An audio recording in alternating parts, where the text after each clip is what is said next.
আজকে আমি তোমাদের সঙ্গে শেয়ার করব কচুর শাকের রেসিপি।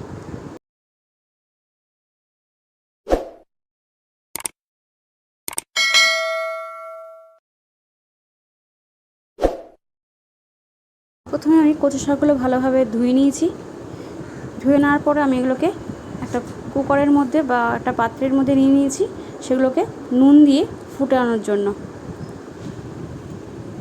তো দিয়ে দিলাম নুন।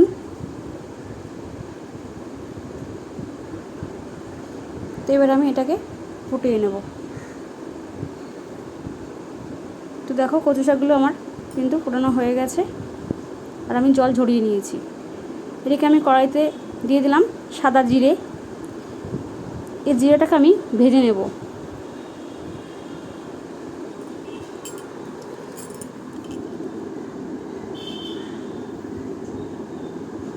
দেখো জিরে ভাজাটা আমার হয়ে গেছে।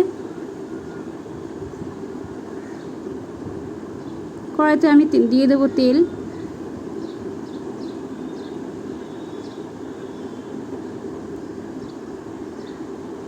তেলের মধ্যে দিয়ে দেবো সাদা জিরে, দুটো শুকনো লঙ্কা আর একটু তেজপাতা।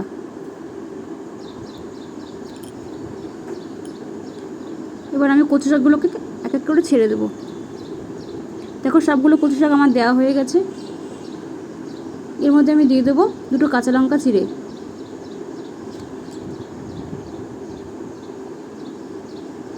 এর মধ্যে দিয়ে দেবো নুন। যেহেতু নুন দিয়ে আমি ফুটিয়েছি, সেহেতু আমাকে অল্প নুন অ্যাড করতে হবে।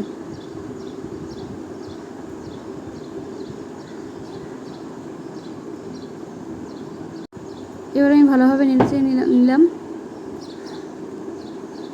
এবার আমি এর মধ্যে দিয়ে দেবো ছোলা। আমি ছোলা আগের দিন ভিজিয়ে রেখেছিলাম, সেই ছোলাগুলো আমি এখানে দিয়ে দিলাম।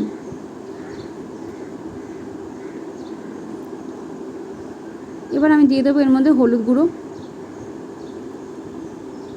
এবার আমি এটাকে ভালোভাবে নাড়াচাড়া করে নেব। যেহেতু কচু শাকের মধ্যে জল থাকবে একটু, সেটা আমি ভালোভাবে নাড়াচাড়া করে কষিয়ে জলটা আমি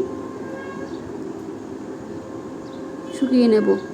দেখো আমি ঢাকা দিয়ে দিলাম, এর জন্য কিন্তু অনেকটা জল শুকিয়ে যাবে। দেখো আমার কিন্তু কচু শাকটা অনেকটা জল শুকিয়ে গেছে। দেখো, তো এখন আমি যে জিরেটা আমি ভেজে রেখেছিলাম সেটা আমি গুঁড়ো করে দিয়ে দেব।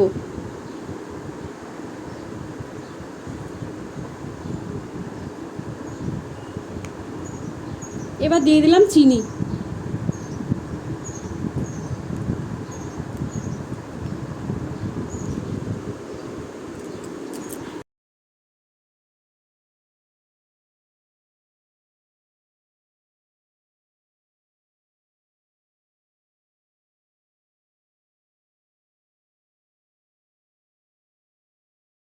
তো ভালোভাবে নেড়ে চেড়ে নিয়েছি।